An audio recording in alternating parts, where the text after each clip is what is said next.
Welcome back to One-on-One Sports. Once again, I'm Mike Feldman, and I'm joined by NFL resident experts Rich Ryan and Josh Norris. Guys, with two #1 seeds, two elite quarterbacks, we knew that this was going to be a great Super Bowl, and it certainly didn't disappoint. Tell me, which play was the pivotal point in the game? Well, for me, the pivotal point of the game was the onside kick. Sean Payton has the confidence in Thomas Morstead, a guy who had never attempted an onside kick before. And if you give the ball to Peyton Manning on a short field, it's almost a guaranteed double-digit lead for the Colts. So Peyton knew it was a big situation in the game. He knew he couldn't give Manning the ball, so he went for the onside kick, and they recovered it. It might be the most amazing, gutsy call in history of the Super Bowl. I mean, the outside kick is a great play, but Peyton Manning went right after that and scored another touchdown.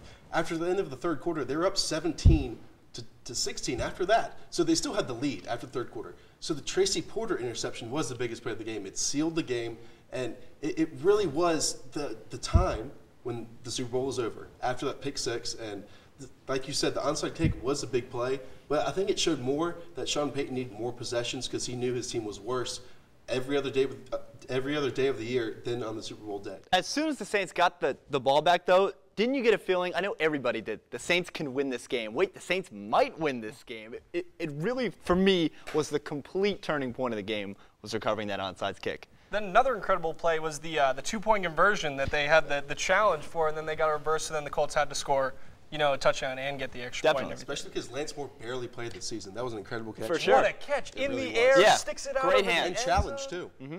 It was incredible. Well, guys, you know, the Saints led by Drew Brees, and he took home the MVP hardware. Do you think he was the most deserving player, Saint or Colt, for the MVP trophy? Well, I think you have to say Drew Brees was the MVP, but there were definitely a lot of unsung heroes, especially for the Saints. And I'm going to start with the entire special teams.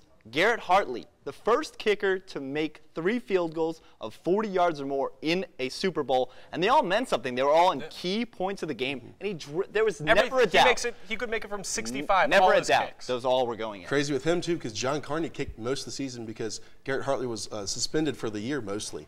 But I'm going to think a little bit outside of the box. I'm going to go with The Who and the halftime performance. Not because it's the retirement home kind of cover band of The Who that we saw, but because it took Dwight Freeney out of the game, the rest of the game.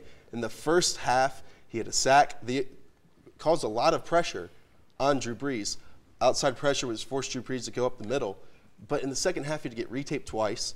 All that, it kept him out of the game. That 30-minute halftime performance really took all the pressure off of Drew Brees. And Freeney said it himself that he felt tight after the elongated halftime and that he wasn't really mobile or as mobile in the second half. So a good point there. The elongated halftime, which you don't get in the average NFL game, definitely had an effect on the game. Well, guys, we talked about a lot of exciting parts of the game. You know, this Super Bowl, very exciting, just like the ones of the past few years. How does this one stack up? It has to rank 3rd in the last 3, but that's tough competition to be around. I mean, last year's Super Bowl was fantastic, and the year before might have the best play, even though the onside kick was one of the top plays, gutsiest calls. But, I mean, you know, the David Tyree of the Rodney Harrison. Sticking the ball to his head. Exactly. I mean, that might be the best play in Super Bowl history. So even though that this is 3rd on that list, it's still great, mainly because how the Saints got there. They had to face three Hall of Fame quarterbacks to get there, and it's fantastic what the Saints did to get there. And not only did they beat 3 of them, they might have knocked 2 of them into their retirement. Let's not get into the Favre thing. We'll wait 3 months for that one. But the game itself, very exciting, not a snoozer. Classically, Super Bowls are blowouts. There have been a lot of games that are recently, a lot of games that are out of hand. So as a neutral fan of this game, I was very happy that it was entertaining. It almost went by a little too fast. The game had a really good... It was a very quick... First half went by really fast. It had a lot of speed to it, but it was enjoyable. And as a fan, I'm very thankful of that. Well, you know, not only was the Super Bowl great, but, you know, the venue, Miami, very exciting area. How do we think that this venue compares to other ones that the Super Bowl has been at? Well, the weather was great for the game, except in 2007, the Colts actually won the Super Bowl, which is also in Miami. And against the Bears, the weather was terrible.